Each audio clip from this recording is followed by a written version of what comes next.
One of the focuses of our law firm is intellectual property.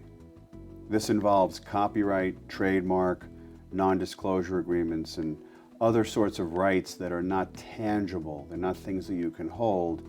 They're so-called intellectual rights. There are three things about these rights that might be surprising to most people. The first thing is that, believe it or not, even without registering a copyright or a trademark, you actually can have what are called common law rights, meaning that you actually have legally protectable rights without registering with the federal government. Now, admittedly, those rights are not as extensive as they would have been if you had registered. So clearly, what we tell people to do in every case is to register. But nevertheless, if you didn't register and there was an infringement of some type, there still may be a remedy. And this is the critical part of this. This is something that we urge people to understand. Do not give up just because you failed to register. Another thing that's kind of interesting about intellectual property that you might not know is that you can sell intellectual property. There are companies who literally will buy the copyrights to something or the trademark to something and pay substantial money for it. The reason why I'm emphasizing that is this is one of the key reasons you hire a lawyer. Not so much to sell the intellectual property, although that is something you should do when you're selling it, but in addition to protect it, to make sure that you police it. Because by allowing others to infringe without dealing with that infringement in some way, without stopping them or taking efforts to stop them, you can degrade your own intellectual property rights to such a degree that it's something that might not be able to be sold. In other words, it might not be able to be enforced in a clean way, in a way that's going to lead to a successful suit for infringement. And who wants to buy intellectual property when it's a pig in the poke, when they don't really know what they're buying, they don't even really know whether it's worth anything at all? The third thing that people may not know about intellectual property is that it can be used as collateral for a loan.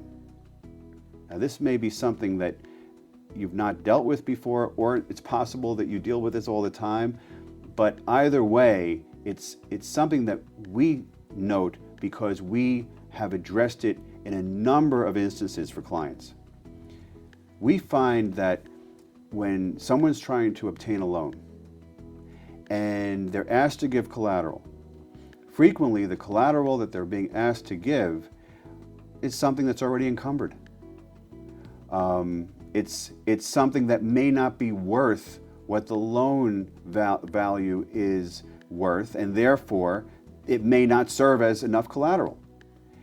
Frequently, if there are intellectual property rights, if there are these what they call intangible rights, the rights to the name of a business, the rights to the name of a work of art, a book, a film, a musical composition, these things can actually be encumbered as collateral for the loan. They actually can be literally the subject of a filing with the government to show that this collateral is part of that loan, this collateral secures it, and in fact that this intellectual property has been encumbered.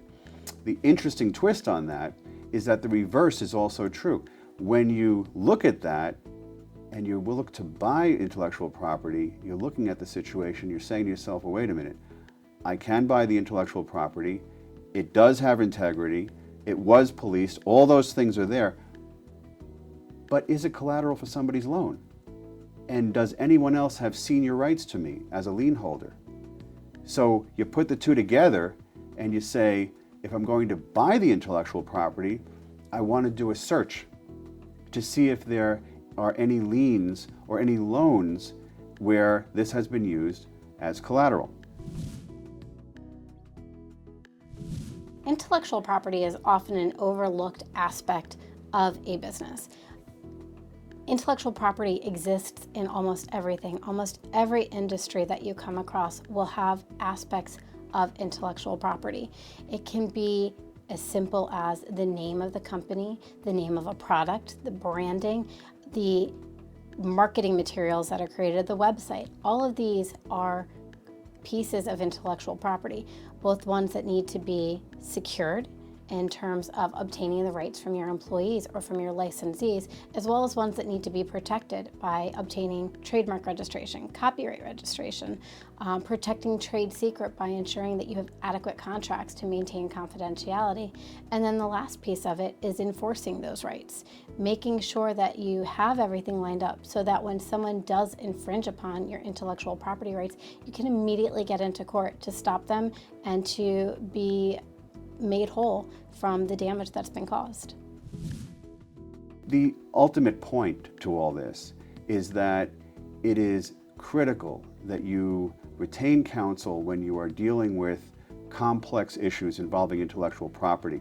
There are many law firms that do this. We are one of them. This is part of our focus. It's something that we enjoy doing. It's something that we find very creative and very interesting. And if you have such an issue, we'd be happy to talk to you about it.